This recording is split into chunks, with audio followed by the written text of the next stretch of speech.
Story 1. The Mall Santa. I'm a single mother with an 8-year-old son named Mark.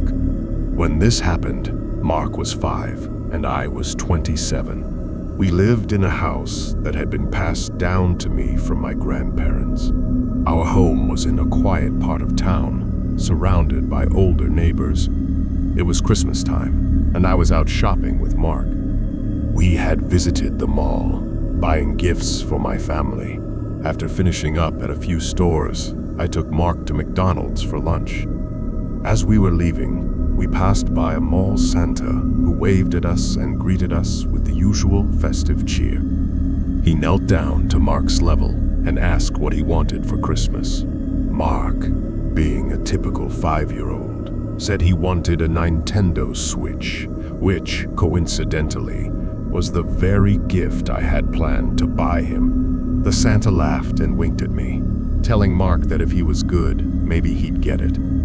Then, the Santa made a comment about how your mother's a looker, which made me a bit uncomfortable, but I smiled and brushed it off. We exchanged a few more words, and he even made a strange joke about the song I saw Mommy kissing Santa Claus. He leaned in close and gestured for me to kiss him on the cheek, but when I leaned in, he turned his head and tried to kiss me on the lips. I quickly moved away, feeling a wave of unease. As we walked away, I could hear him yelling Merry Christmas, but it didn't feel right. When we got home and settled in, I felt a growing sense of dread. That evening, around 9 p.m., my doorbell rang. I wasn't expecting anyone, and it was getting late for door-to-door visitors. I answered, and a man's voice on the other side said, "It's Santa." I froze. He claimed I had dropped something, but when I asked what, he said he didn't know, just that he wanted to return it. I told him to leave, or I would call the cops. After hanging up, I called the mall management, only to find out they didn't employ that Santa at all. Later, I felt a deep, sickening sense of being watched. I raised the kitchen blinds and, through the window, I heard a man's voice yelling, "Ho, ho!" He was out there, watching me. Terrified, I called the police, who came and took a report. A few days later, the doorbell rang again. This time, there was a note taped to the door. It was a creepy, typed message from the man, signed Ted, claiming he had a connection with me and wanted my number. I took the note to the police, who assured me they would handle it. After that, I never heard from Santa again. Story 2. The Christmas Tree Burglar. This story comes from my early childhood. I was about 6 years old when we had just moved into a new house. I loved Christmas and was always excited about the holiday.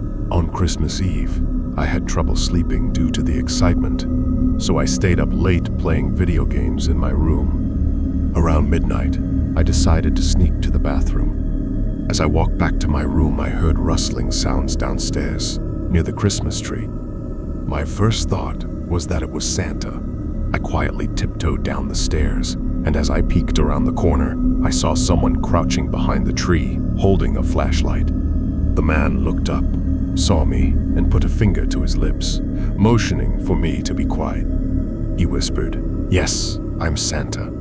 But something about him didn't seem right.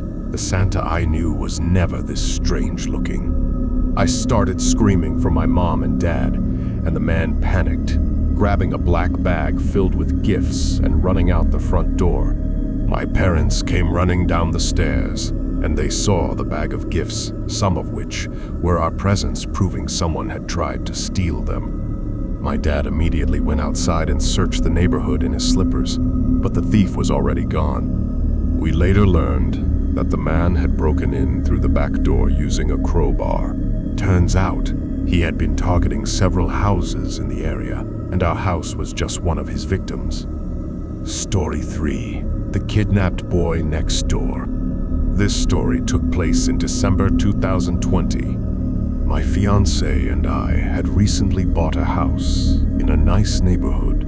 One of our neighbors, Paul, lived next door. He was a quiet man in his 40s who didn't talk much but seemed friendly enough. One night, I noticed that Paul's Christmas lights were flickering strangely, which was odd because they weren't programmed that way. The lights were acting as though there was some electrical glitch.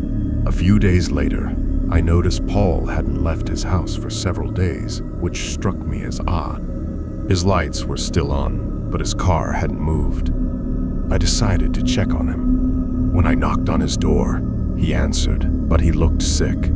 As we talked, I heard a strange sound coming from inside his house, screaming. It didn't sound like anything I had ever heard before, and it made me very uncomfortable. I asked him if everything was okay, but he just brushed it off, claiming he was feeling under the weather.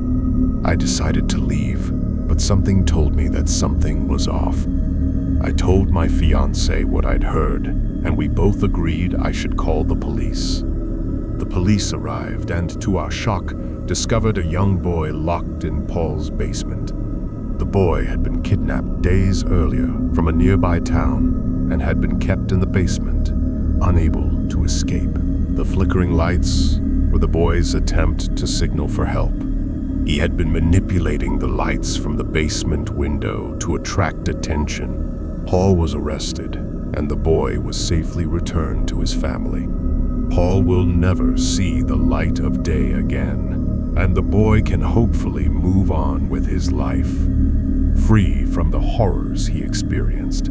Story 4. The Creepy Squatter in the Crawl Space. One December night, my girlfriend, Jenny, and I were enjoying a quiet evening at home, watching Christmas movies. We ordered food, drank wine, and sat by the Christmas tree.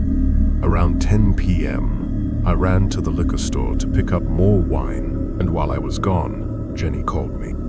She was hearing strange noises coming from below the living room, specifically from the crawl space. I reassured her it was probably nothing, but she was scared, so I stayed on the phone with her. When I got back, we heard more noises from the crawl space.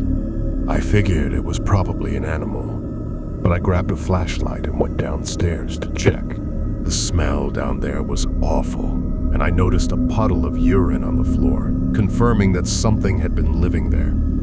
As I was about to head back upstairs, I heard a rustling sound, and I quickly shut the door, thinking I had startled whatever animal was down there. Later that night, we both went to bed. Around 3 a.m., I woke up to use the bathroom. As I stepped into the hallway, I saw a silhouette standing at the end of the hall. My heart raced. I quietly shut the door and locked it. A deep, raspy voice said, "Hello." And that's when Jenny screamed. We both heard footsteps retreating down the hall, and I immediately called 911. When the police arrived, they searched the house but found no one. However, the crawl space had more evidence, a puddle of urine and signs that someone had been living there for quite some time. It was horrifying to think that a squatter had been hiding in my house without us knowing. Conclusion: the holidays should be a time of joy and warmth, but these creepy encounters prove that sometimes things can take a dark turn when you least expect it. From unsettling mall Santas to kidnappers hiding in the crawl space, these stories show that danger can lurk even in the most familiar places.